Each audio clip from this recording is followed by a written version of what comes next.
Creating a boundary with draping. Draping means that the areas of the body not being treated are completely and securely covered with a sheet, blanket, or towel. The practitioner must use proper draping to ensure that their clients feel safe and secure without fear of exposure. Many clients, especially new ones, are not clear about what constitutes appropriate draping. If a client complains that they felt exposed, that their sheet felt loose, or that they were concerned that their breasts or genitals were going to be exposed, consider this an early warning sign that a therapist may act inappropriately. In all of the sexual assault cases I have worked on, the predator therapist knows how to drape appropriately, but chooses not to with a particular client that they have selected to assault. When a therapist is accused of sexual assault at a spa, the management often says it was just a draping issue, and usually it was not. Notice that the drape covers the front of the pelvis plus the upper inner thigh and is secured by tucking the sheet under the body, both at the thigh being worked on and the lower back. The genital region and female breasts should always be covered with a drape. In just a few states in the US, the scope of practice includes breast massage.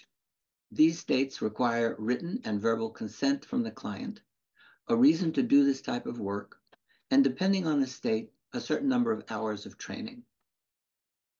Here, you can see that the drape may be lowered comfortably to the top of the hip bones when a client is lying face down, or what we call in the prone position. This is where the top of the person's underwear usually is. In this draping position, the buttocks is completely covered. Most people are comfortable with the drape in this position. This draping is common in a massage spa franchise or when any therapist is working with a very private person or a teenager. When working with a client who has complained of discomfort in the lower back or buttocks, the therapist may want the drape to be lowered to the base of the spine, just above the coccyx, so that the sacral bone is visible. In this case, the therapist has to clearly communicate the reason for lowering the drape and get the client's consent. This draping position is more common for massage therapists in private practice. If the client is not comfortable exposing that part of their body, a therapist can work over the sheet in these areas. The buttock may be undraped only with explicit permission from the client and only one side at a time. Some therapists would cover the back when working on the hip, and others would not, so that they could move back and forth between the hip and the back. Undraping the buttock from the lower position looks like this. There are a number of ways to drape the thigh to create a secure drape. This can be done by lifting a straight leg no more than 3 or 4 inches off the table, bringing the drape securely under the thigh to define the area to be treated. You bring the sheet under the thigh being worked on and tuck the sheet under the low back as well.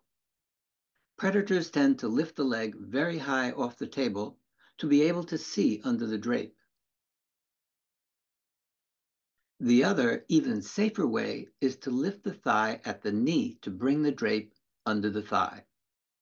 Then, the drape is also tucked in at the lower back to keep it firmly in place. This tucking action is always done with the palm facing down.